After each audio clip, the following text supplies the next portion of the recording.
Good morning. Good morning. What a pleasure to be with you this morning on this Transfiguration Sunday. So I want to talk a little bit about Luke chapter 9 and what happens in the verses that precede the scripture that Catherine read for us this morning. So in the beginning of that chapter, Jesus sends out the 12. So this is the beginning where Jesus sends out the 12 and says, don't even take an extra coat or a change of clothes or a bag or anything. Just go out. That's the beginning of what's happening. And in addition to that, as they return and regather, having spent time out in the communities, Jesus asks them who they think he is.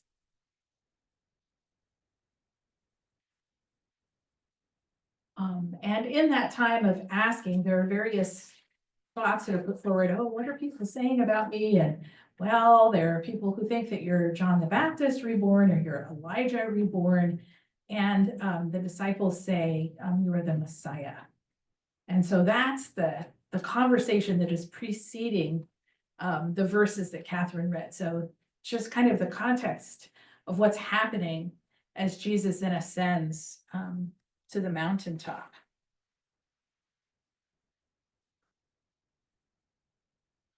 On the mountain, Peter, John, and James are then able to see the true nature of Jesus.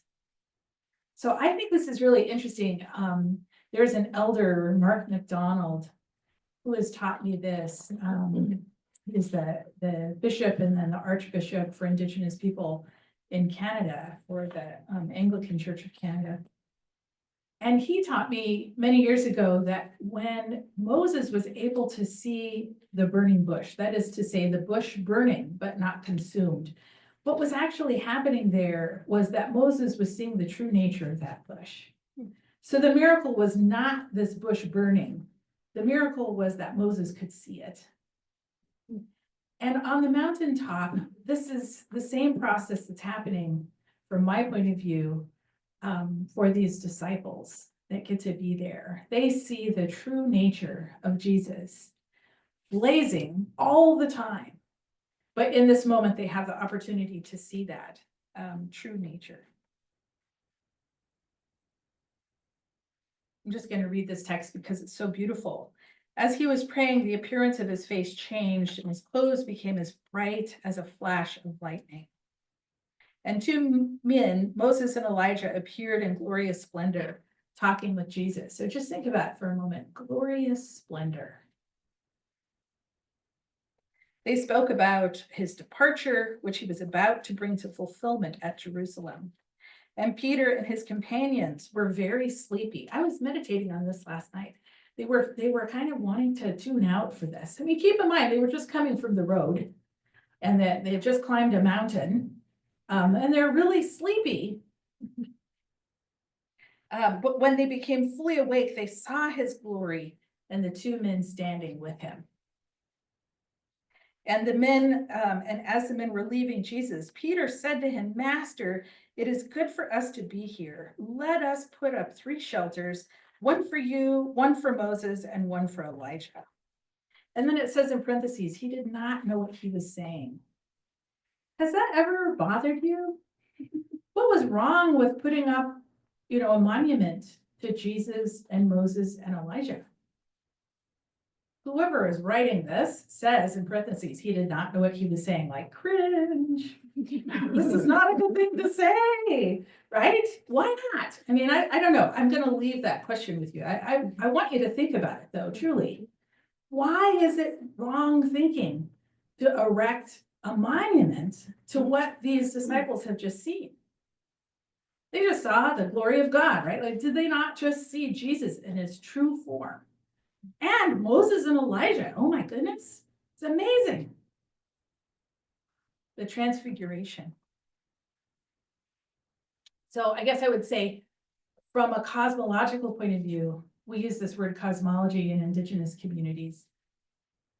It's not that Jesus was transfigured actually, but that the disciples were able to see the true nature of Jesus in this moment.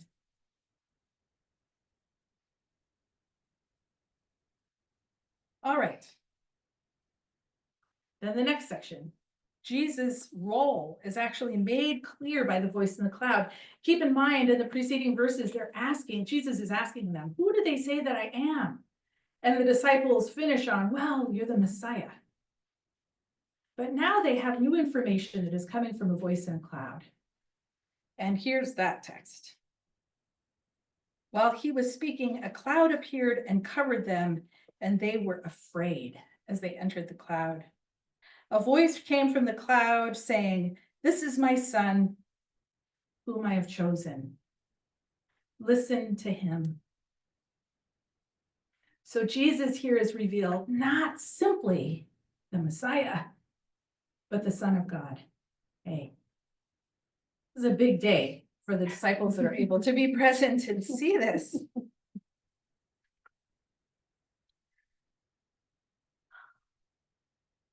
I want to interpret this scripture from a cosmological frame as opposed to a theological frame.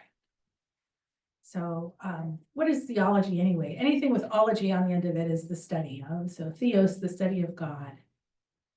Cosmology, which is the way we think about the divine in an indigenous framework. Cosmology is the study of the cosmos.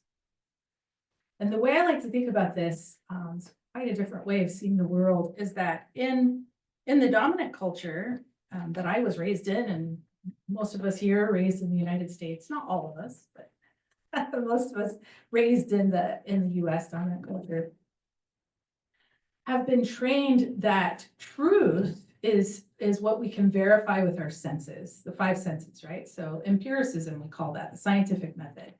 You have to be able to measure it. You have to be able to replicate it. And we call that truth. That's science. And theology is a different way of knowing, right? We can know God in a different way. It's not denied necessarily, but it's not scientific. Does that make sense? You can't verify experience, they say, with using empiricism. Well, cosmology is a framework that merges these two things together. Cosmology, an understanding of the creator implicitly embedded in the cosmos. So I love this, this prayer that Dan led us in a circle, and many of you took earth from that bowl and held it up. And I would give you this idea. I pray every single morning in my backyard, say my prayers in the tradition of my people at dawn. It's not always at dawn these days, but at least the very first thing I do in the morning. And as many of you know, I've lived on a farm in the reservation, Yakima Reservation, for 18 years. So being outside and praying outside was a different thing. I now live in a townhouse in Tacoma. So my backyard is all bricked in. And then I still put my hands on the ground and pray what I've been taught to pray by a sister, actually who's Nez Perce, which is, thank you for this land, our body. That's not thank you for this land that nourishes us. Thank you for this land that we have dominion over. Thank you for this gift that you've given us to take care of. No, thank you for this land, our body, my body. I am not separate from it. It is not separate from me. We are of a body. And I would submit to you that right now, this land we're on right now is this land, our body. It doesn't matter that there's tile over it. It doesn't matter that there's subflooring. The creator is available to us in the soil. I was working with a young person a couple of weeks ago who said, well, I really experience the creator when I'm walking at the river. Great, it's good to walk at the river and to experience the creator there, but we can experience the creator everywhere. This is the difference between theology and cosmology, because God is present with us. The creator is present with us in creation constantly. The soil itself is the presence of the creator. I've also been taught in the cosmology of my people to acknowledge first thing in the morning when I first open my eyes, that first breath that I take consciously, is the Creator animating my body. And I give thanks for that. Thank you, Creator, for animating me once again, animating me all through the night, because this breath in the cosmology that I have been taught is the presence of God, the great animator. And that you and I right now are engaging in a sacred act of sharing breath. Breathing in someone's face is a really important thing, I've been taught by elders, because we're sharing breath together. Our bodies are being animated together simultaneously by the spirit of life. And it is considered to be, I have heard, an honor, a way to honor someone, to say, what a privilege to breathe at the same time, to live on this earth at the same time and breathe this earth together at the same time. Cosmology, anyway, this idea that the Creator is present, not just when we acknowledge it, not on Sunday, every day, every moment, with every breath, the Creator is present, not abstract and separate, not an orientation of faith where we believe in something we can't see, but in an orientation of reverence where we acknowledge what we can see, the Creator, constantly present and faithful. All right, little lesson on cosmology there. So let's talk about this text. In Indigenous cosmology, the Creator is present in the soil and in creation. So there is an emphasis in space. In the dominant culture, we emphasize time, which is to say a progressive time. Time is linear, directional, and progressive. But in an Indigenous way of knowing, time is a cycle around place. So you can think about this place right here where we are. There was a time when animals were walking through it, a cycle, and then maybe there were human beings walking through it, a cycle, and then maybe there was a wagon that was being pulled through it, a cycle, and then there's a road there, and then there's automobiles, right? But the place is the same. It's still here, same place, same earth, same same relevance in the structure of space that is the embodiment of the Creator. Now, within this understanding of the importance of place, of creation itself, many tribes, including my people, connect with the Creator on high. Among my people, there are 4 sacred mountains. I'm from Albuquerque, New Mexico. I'm the Tewa woman. And so there are mountains, the 4 sacred mountains, that make up the space and cosmology for my people. And it is said that those high spaces is where the Holy Ones go. The Holy Ones dwell in places. So thinking about Oak Flat, this Chichil Butted L, they say, the Apache people, it's the corridor to the next world. It's the home of the oak trees. They say the corridor to the next world, which is another way of saying where the Holy Ones dwell. And the Apache, my Apache kin, go up on that place to interact with the Holy One and acknowledge what's holy there in that place. They also say this is the home of the oak trees. And that makes me think of a different thing, which I guess I'll share with you in a minute. But think about this. This is this holy place. Imagine the peak where the transfiguration occurs. And a mining company wants to blow it up. What will be in its place is a crater that is 2 miles across and a mile deep. To the San Carlos Apache, and also to my kin, the Hopi people. So Hopi and Tewa are one people. That is a sacred mountain to the Hopi as well.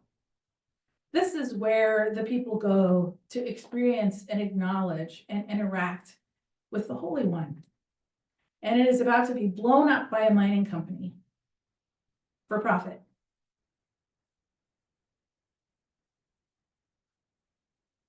They say that the earth is now off of its axis because of this kind of destruction to the holy places. It is off of its axis. Did you know that? Don't believe me, Google it. You should definitely look that up. Yeah, well, I want to talk about Sim Kui, which is another sacred place. This is on the Yakima Reservation. It's now called Fort Simcoe. It's named now after a military fort.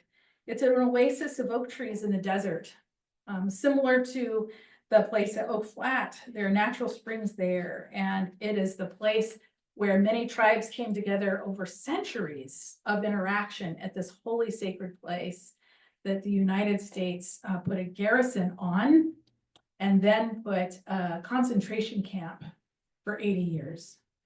It's now a state park, and it is run as if it were still a garrison.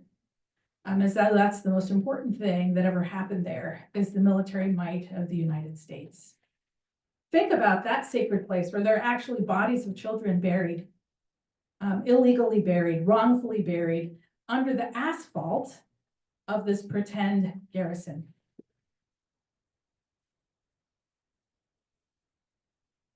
I also want to talk about Tunkasila Sake Paha. This is a mountain in the sacred Black Hills to the Sioux people.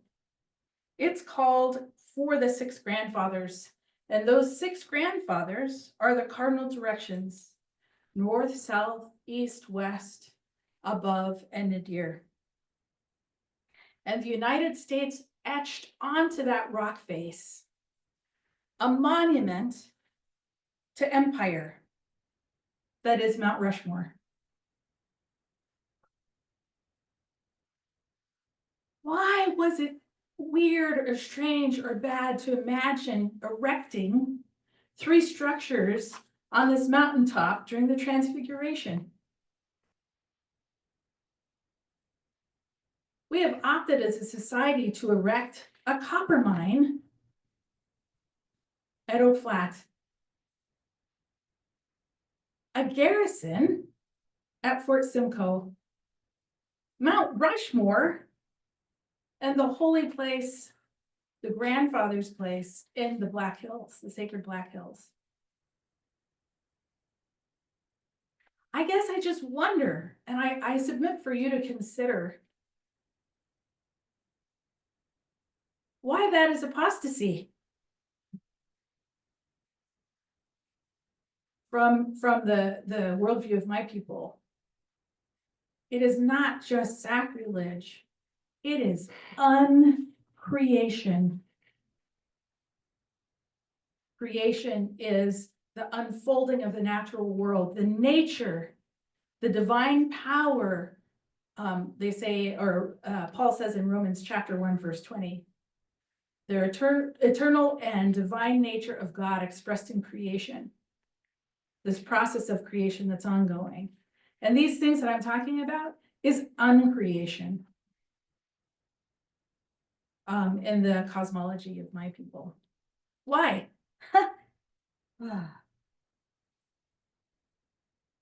When we ask you in the coalition to dismantle the doctrine of discovery, to join us in resisting the mind at Oak Flat, it is not as helpers to help the San Carlos Apache, but to stand up as sacred beings ourselves, sacred eternal beings, in defense of what is holy, the earth itself. I want to leave you with this thought. Well, before I do that, I also want to acknowledge Catherine Smith Dirksen and her accompaniment of the San Carlos Apache at Oak Flat on behalf of you all. And thank you for her presence there with us and among us. We are working across this nation and calling on people of faith, Christians, the people of God, to stand with us, with the San Carlos Apache, on behalf of the systems of life, on behalf of and with. Does God need our defense? I think not. And yet we show up to demonstrate that we are fully human in defense of the earth, which we need. I'm fairly sure the Creator doesn't need us, nor creation, but we do need it and creation. So I want to end with this. This was something that was so precious to me as a child. Psalm 121. And still the way that I often enter the day. I lift up my eyes to the mountains.